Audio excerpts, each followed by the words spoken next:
Emory's death was as shocking as it was tragic. No one could have expected it. That evening, the sun was setting into the beautiful sky, and animals were walking lazily around while the villagers were returning home. Children were playing around, screaming at the top of their lungs. In one corner, a mother could be heard calling for her errant child, and the call was echoed through the streets until it reached the child's hearing. It was a regular day, but none of them knew just how much it was about to change. Odalu, a young boy, walked into the wide expanse of Emory's hut. It was a spacious compound with multiple huts for the wives of one of the kingdom's most powerful wizards. As Odalu walked deeper, he went straight for Emory's hut, which was the biggest one. When he got closer, he realized that Emory wasn't inside the hut, but outside it. He was at the side, kneeling on a raffia mat. It seemed like he was performing a ritual. Knowing that this was going to take some time, Odalu was about to pick up a stool and sit when he heard a loud whooshing sound. He turned to Emory, and his eyes widened in horror as, right before his eyes, Emory's skin began to darken.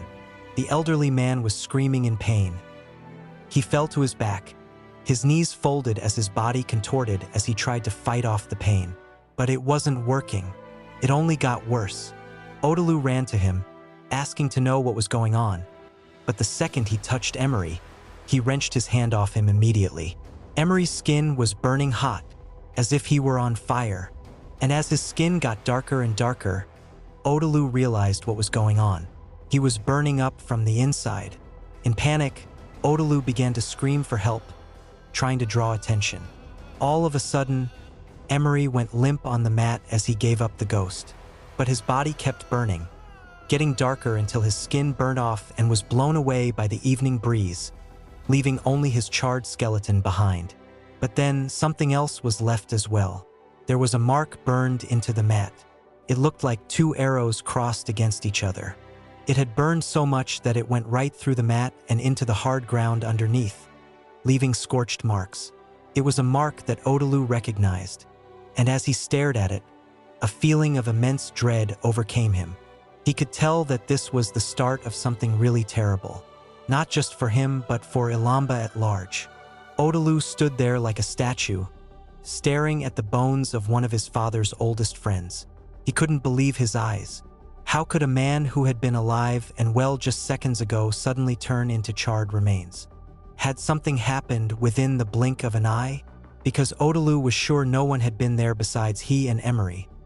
He wondered what exactly the old man had been trying to do that could have caused such a horrific result. But then, was it really an accident? Because the presence of the mark suggested that it was intentional. Someone did that to him. When people began to troop into the compound, attracted by Odalu's screams, they were of the same opinion. Everyone knew that Emory was powerful and also a careful wizard. There was no way he could have messed up to the point of burning himself up. Even as people speculated on the cause of his death, the kingdom of Ilomba was thrown into mourning. Shockwaves spread through the crowd like thunder. No one could understand what had happened. It didn't make sense that an elder, one of the most powerful wizards in the kingdom, could just die like that. Something happened, and they had to figure out what it was.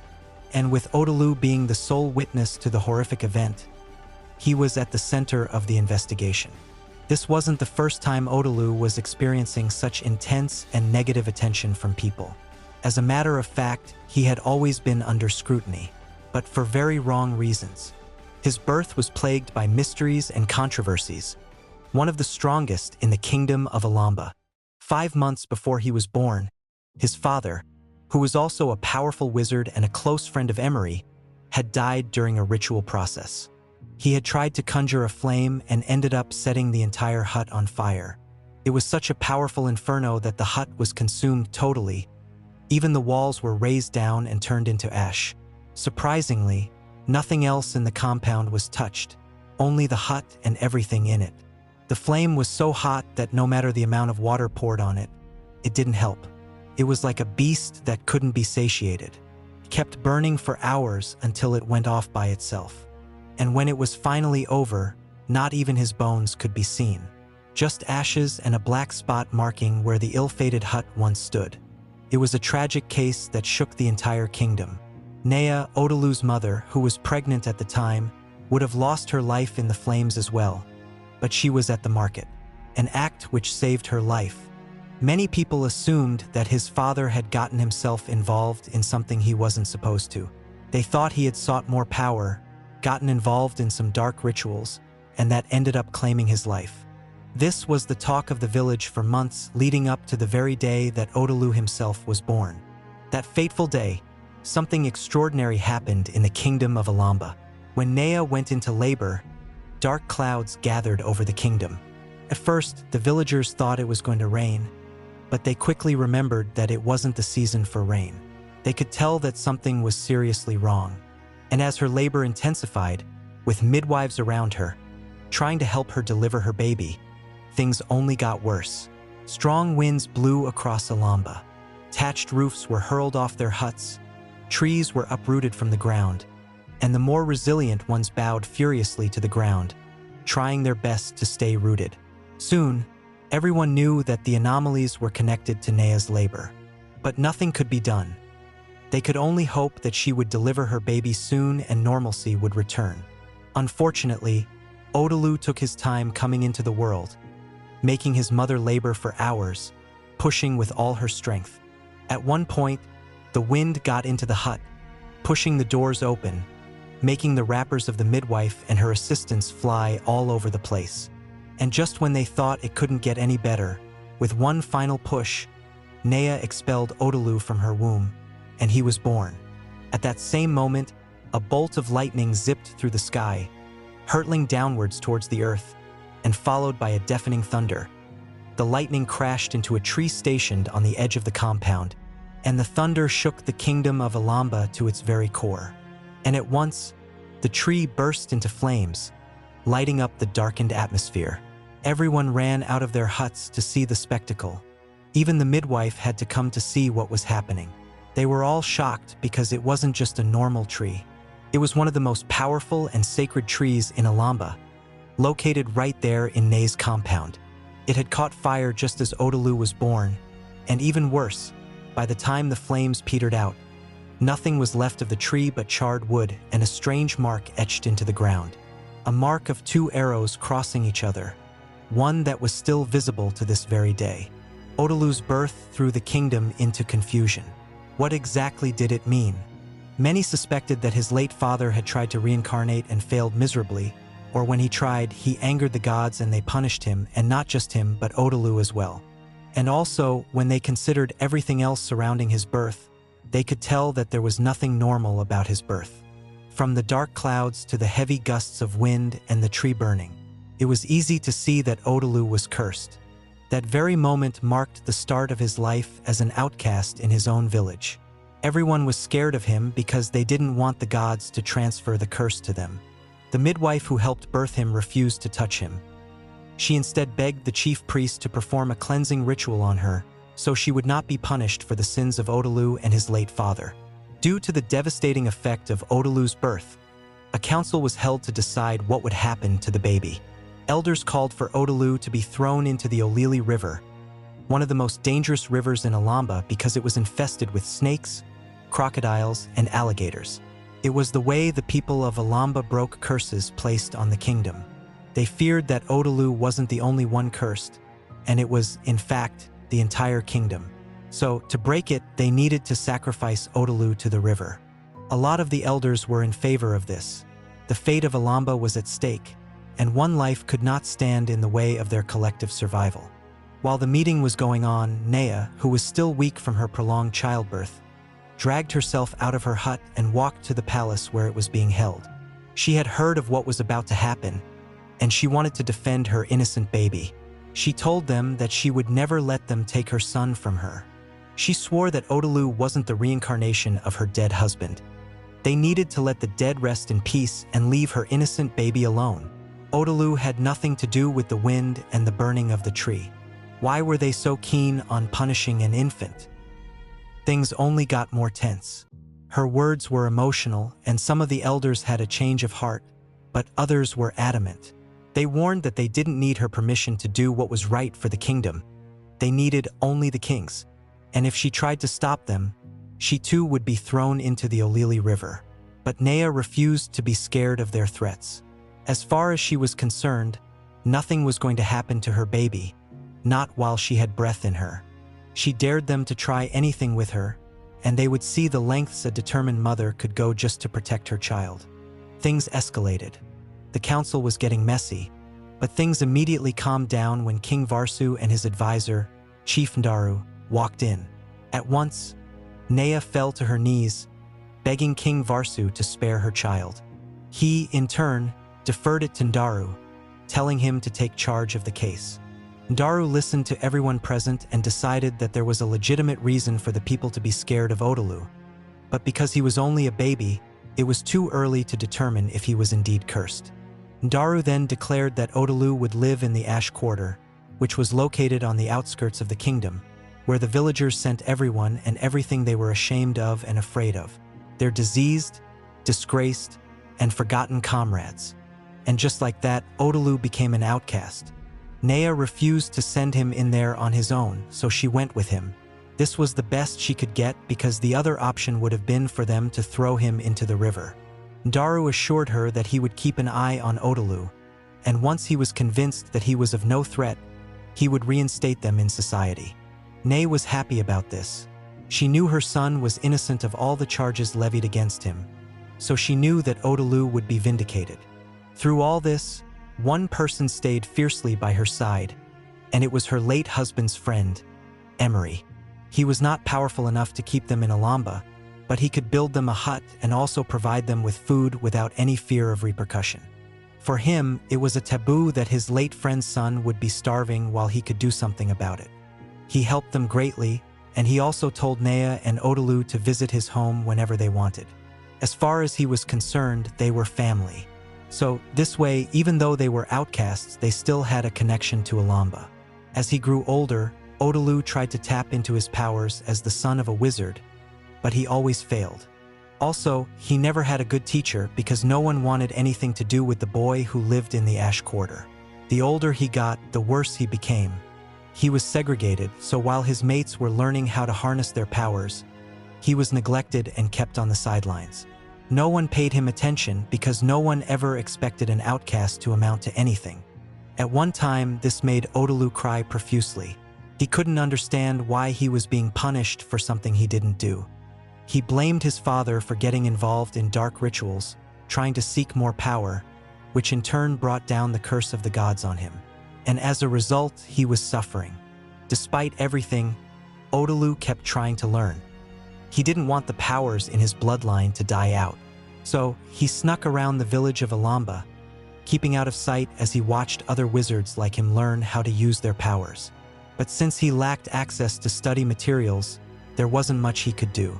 While others could create roaring fires already, Odalu was still struggling to create even a tongue of flame. Emory tried his best to help out, but he was no teacher. He didn't know how to get Odalu to access his powers and use them to the fullest extent. Also, he was getting a lot of backlash for trying to teach the boy. He was warned that Odalu was cursed for a reason, and part of his punishment was his inability to use his powers. After a while, the pressure got so much that he had to stop helping Odalu, but the boy could still keep visiting him to receive food and other forms of aid for him and his mother. This happened multiple times over the years. The evening Emory died, Odalu had only gone there to take more food and also ask for some medicine because his mother was ill. But seeing Emory praying, he decided to wait for him, and the tragedy happened right before his eyes. When the crowd gathered, they took in the scene in one glance, and all they saw was the outcast standing over the raffia mat where Emory's charred bones lay. And even worse, they saw the mark scorched into the earth. As the crowd swelled around him, the older people slowly began to recognize it. This was the same mark burned into the earth when Odalu was born. The oldest tree in Ilomba had been burnt down by fire, leaving that mark. Now, Emory, the one person who liked and protected Odalu, had suffered the same fate, leaving behind the mark. No explanation was needed. It was clear as day. Odalu was the culprit. The crowd began to get angry. They accused him of attacking Emory. They called him all sorts of names. How could he hurt someone who took it upon himself to protect him? How could he be so heartless? But sadly, many people didn't find it shocking because he was, after all, just an outcast. They considered people who lived in the Ash Quarter as less than humans. As the crowd got angry, they wanted to beat him up right there and then, but they were also afraid to touch him because he was cursed. They decided to stone him instead. With stones, they would not need to come into contact with him. The crowd sent some people to get stones, while others prevented him from leaving. They formed a tight circle around him, staying out of reach, but also making sure that he went nowhere. As the commotion got louder, news got to the place where King Varsu and Chief Ndaru were. But the king was weak and tired, so he sent his advisor to handle it. At once, Ndaru rushed on horseback to the scene, arriving just as the people returned with the stones. As members of the crowd picked up big chunks of rocks, ready to hurl them at Odalu, Ndaru jumped off the horse and stood in their way. His hands raised as he ordered them not to throw the stones. He told the crowd that there was a way to get justice, and this was not it. They had to run their investigations and know for sure if Odalu was the real culprit. Then, right in front of everyone, he showed that he wasn't afraid of Odalu or the curse. He held his hand out to Odalu and urged him to return to the Ash Quarter and make sure he remained there. Thankful for saving his life, Odalu ran out of Emory's compound, leaving the irate mob behind. When he returned to the Ash Quarter, it sank in then that he had come close to losing his life. If Ndaru had not stepped in for him, his mother would have become childless. So, he decided not to leave the Ash Quarter again, counting on Ndaru to solve the case and vindicate him. Unfortunately, things were only going to get worse for him. A week later, news spread around the kingdom that another household was wiped out. This time, the entire family of wizards was taken. They were burned right inside their huts, leaving their charred bones behind. Besides that, there was no other sign of fire at all. And there was also the same mark burned into the ground, 2 arrows crossing each other. This was a massacre. The people were panicking, and Ndaru begged King Varsu to allow him to take charge of the case, to which the king agreed. When it was announced that he had been charged with personally bringing the culprit to book, everyone breathed a sigh of relief. They knew that it was only a matter of time before he was caught. This new horrifying act had an unexpected advantage for Odalu. Everyone could see that it was clearly the work of a skilled wizard, and the whole Ilomba knew that he lacked that skill. Besides being from the Ash Quarters, he also had no teacher to help him learn, and his powers had never fully developed. But still, some people suspected him because of the mysterious mark.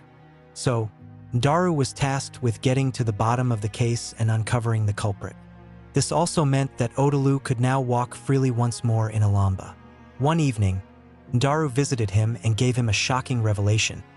Someone was going around hunting down wizards and burning them to ashes. He knew that Odalu descended from a long line of wizards, and that also made him a target, even though he wasn't a powerful one.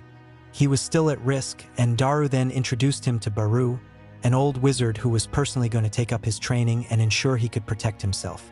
But Ndaru had only one condition. They kept it secret.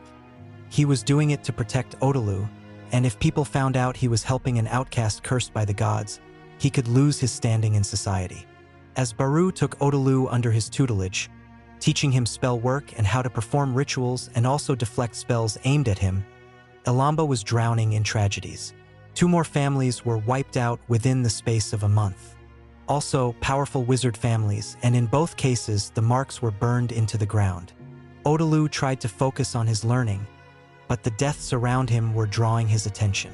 People were dying, and it seemed like nothing could be done about it. Ndaru was at his wit's end.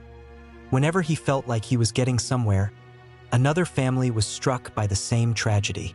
But Odalu didn't despair. He knew that he could get better, and he was sure that he was intelligent enough. He could figure it out.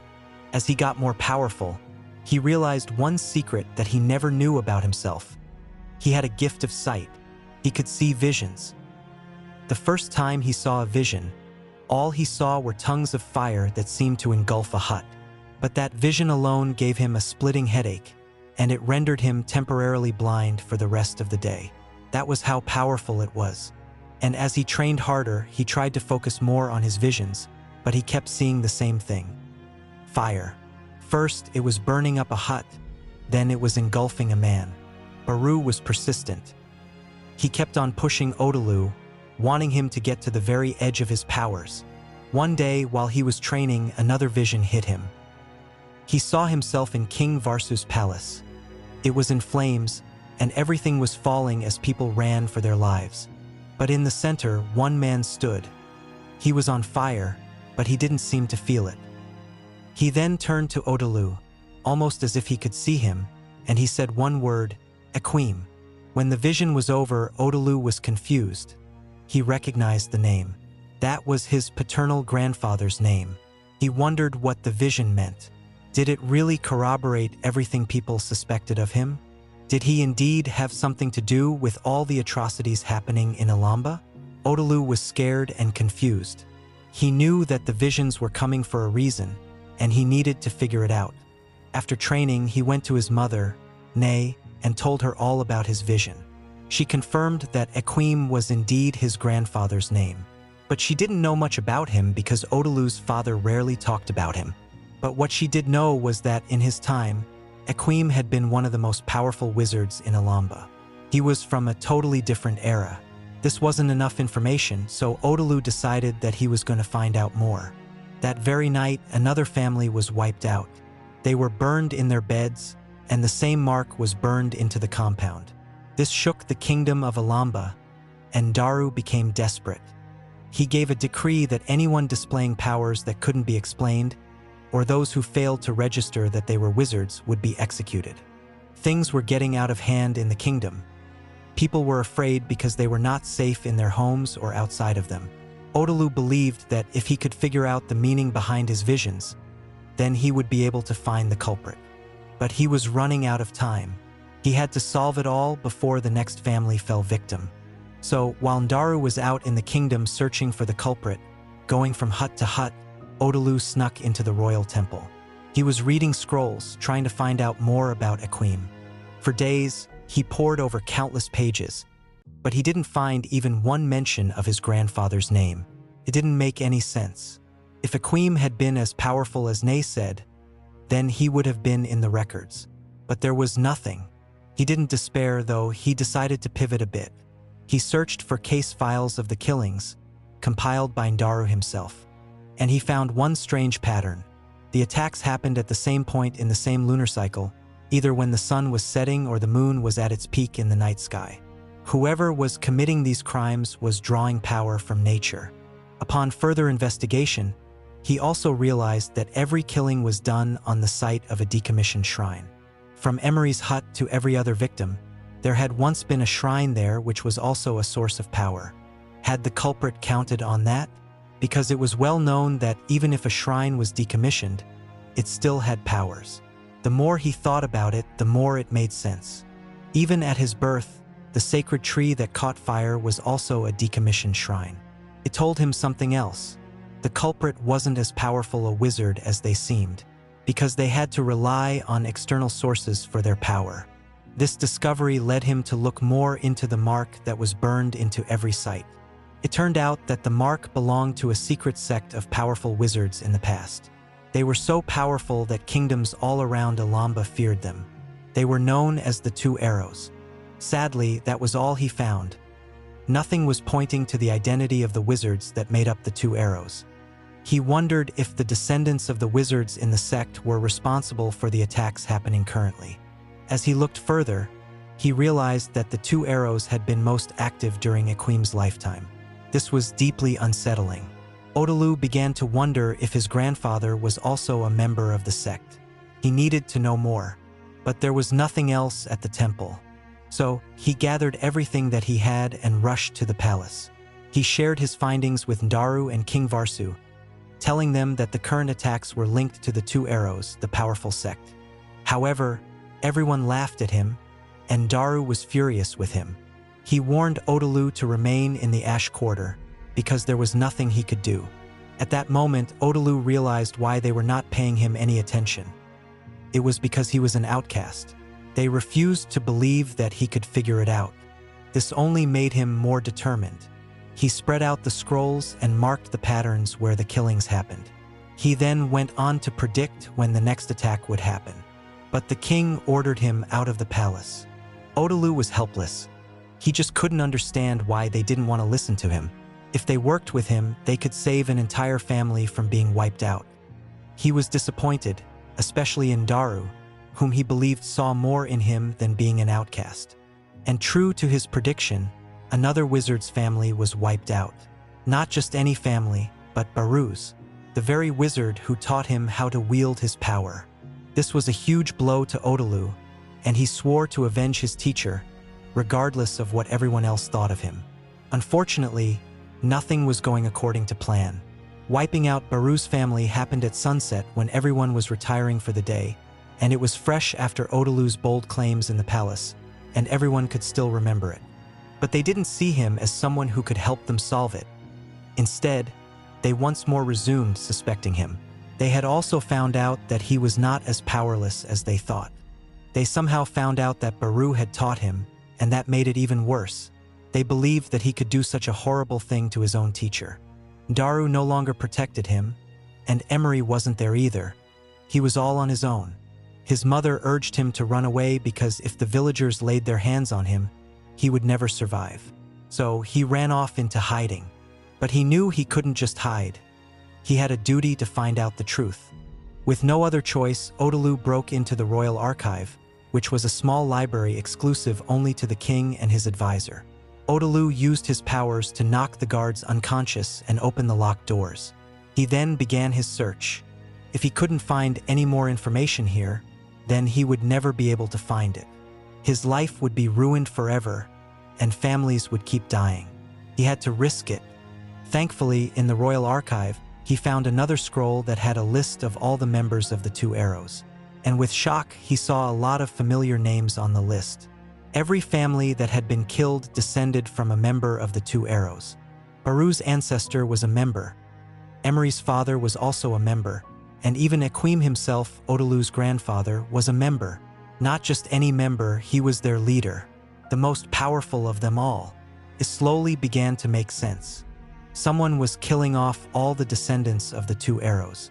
It had started with his father, burning mysteriously in his own hut, Emory, and all the way down to Baru. Odalu realized that with each strike, the culprit got better and more dangerous. Odalu's father and Emory were the sole victims, but after that, entire families were wiped out. Odalu then began looking into the cases the sect had been involved in. It turned out that they only worked on one case. They had banded together strictly for one reason: to overthrow the king of the time.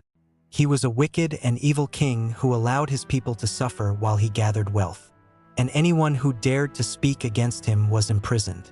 So, the Two Arrows had formed a sect of powerful wizards who went against him. It was a long and chaotic battle, but they managed to overthrow him and then enthroned King Varsu's ancestor. Afterward, the sect was disbanded, and everything about them was stricken from public records. This was the eye-opener for Odalu. He could see clearly now. It was all a revenge plot. The culprit was going after everyone whose ancestors had taken part in the coup. And with all the powerful wizards dead, there was no one to stop him except Odalu. And then, he realized who the next victim was going to be: King Varsu himself. His ancestor was the one who benefited the most from the coup by becoming the king. The culprit was going to execute the royal family and then forcefully take over the throne, the same way it was done in the past. Odalu knew then how to find the culprit. He simply looked for the name of the king who was overthrown. When he saw it, he was shocked by the revelation. In his mind, he never would have imagined that it was this man. The person going about killing the wizards was the descendant of the old king. And that person was none other than Chief Daru himself, King Varsu's most trusted advisor. Odalu couldn't believe his eyes, but the more he saw it, the more it made sense. He was the one investigating the case, which was why he was always a step ahead. But the part that confused Odalu was why Daru had helped him when he hated his bloodline so much. Odalu didn't bother to find out. He simply used his powers to vanish from the royal archive and then appeared outside the palace. There, people saw him, and because they still thought he was the culprit, they raised an alarm. He ran into the palace. When guards tried to stop him, he used his powers to send them flying. He was the grandson of Akwim, and he was taught by Baru. None of them was his match. The crowd chased him right into the king's court, where both Ndaru and King Varsu were. At once, he told them everything right before the people. He told them how Ndaru was descended from the evil king and how he was working to usurp the throne from King Varsu. He explained the mysterious mark and how it tied the victims to their ancestors. Seeing that he had been discovered, Ndaru jumped to his feet and then tried to attack the king, but Odalu stopped him. He used his powers to fight Ndaru, protecting King Varsu. It was a chaotic moment. Ndaru sent balls of fire to him, but he dodged them, and the flames licked at parts of the palace. With a spell, Odalu sent him flying into a burning curtain, causing his clothes to catch fire. Ndaru then turned to him and said one word, "Akwim." This was just like his vision. He didn't know it at the time, but he had been seeing Ndaru. Ndaru was from the bloodline of evil kings, while Odalu was from a bloodline of powerful wizards, so Ndaru stood no chance. Odalu defeated him and then ordered him to confess. His plan was simple. He wanted to take back the throne that belonged to his family. Akwim and the other members of the Two Arrows had stolen it from them and given it to King Varsu's ancestors. He only wanted to set history right, but he knew that the descendants of the sect would not allow it, which was why he set out to eliminate them. Odalu's father was the first victim, but at the time, Ndaru was still learning how to perform dark rituals, and he messed it up, which was why he also ended up burning the hut. And the mark also showed up months later, when Odalu himself was born after burning down the sacred tree. Then Emory was next, down to Baru. Odalu asked him why he had asked him to learn how to use his powers, and Ndaru confessed that it was for a selfish reason. People had stopped suspecting him because they all knew that he couldn't use his powers. So he made Baru teach him and then leaked it so everyone knew. That way they could easily suspect him. And once he took care of King Varsu, he would have blamed everything on Odalu. And his first act as a new king would have been to sentence him to death. Unfortunately, Odalu had chosen to investigate the case, and he figured it out, ruining a plan that took decades to set up. King Varsu was shocked. He couldn't believe that his own advisor could do that to him. Ndaru had killed so many people and taken so many lives just for revenge. He was immediately imprisoned, and his family was banished from Ilomba. The king went on to declare that there was nothing like Ash Quarter anymore. No one was to be considered an outcast, because if not for one of such people, he would have been dead and the kingdom would have been at the mercy of a tyrant. The king then appointed Odalu as an advisor, not only because of his intelligence and his powers, but also because he was a descendant of Akwim, who had proven to be loyal to the crown. Nay, Odalu's mother was happy about how things turned out. She was glad that her husband's name was finally cleared. They were never cursed. Everything had been carefully orchestrated by Ndaru. Now she could walk in public with her head high. She was once the mother of an outcast, but now she was the mother of the king's most trusted advisor. Odalu's life was changed. His power and reputation grew, and soon, his legend was born. He was the boy they once called cursed, but now they called him something else. He was the most powerful wizard in Ilomba. Today, the world knows Dr. Strange as the greatest sorcerer ever imagined. A master of the mystic arts who sees what no other eye can see, who bends spells and visions to his will, who stands as the last line of defense when a hidden evil moves against the world. A man whose power comes not from muscle or machine, but from ancient knowledge and a mind sharp enough to unravel what others cannot even perceive. The world calls it fiction, but long before that story was ever drawn on a page, Africa already knew the truth of it. The idea of a powerful wizard, a man who reads the unseen patterns of the world, who wields fire and force and sight, who protects a kingdom from a darkness no one else can even understand, is older than any comic book. It lived in the oldest legends of the continent, in the tales of sorcerers whose bloodlines carried power across generations, who saw visions of what was coming and stood alone against evils that hid behind friendly faces.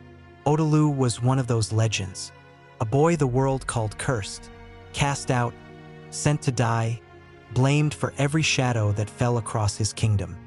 He carried the blood of the most powerful wizard his people had ever known, and instead of destroying him, that power made him into something the world was not ready for. Not a monster, a protector. A young man who saw the visions no one believed, who solved the mystery no one else could, who uncovered the traitor hiding in plain sight and saved a throne that had once tried to throw him into a river to die. He wore no cloak of levitation. He guarded no sanctum in a distant city. He had only the fire in his blood, the sight in his mind, and the will of a boy who refused to be broken by a world that had decided he was worthless before he ever drew his first breath. The greatest sorcerer was never simply the invention of a comic book studio. The blueprint was drawn in the ancient kingdoms of Africa, in the legends of those who carried the wizard's gift long before anyone gave that power a name. The seers, the fire wielders, the chosen ones whose blood ran with a magic the world both feared and needed. Odalu's story was almost lost to time, buried under the same fear that once tried to bury him. But some legends refused to stay in the dark. This was his. And now you know where the legend of the sorcerer truly began.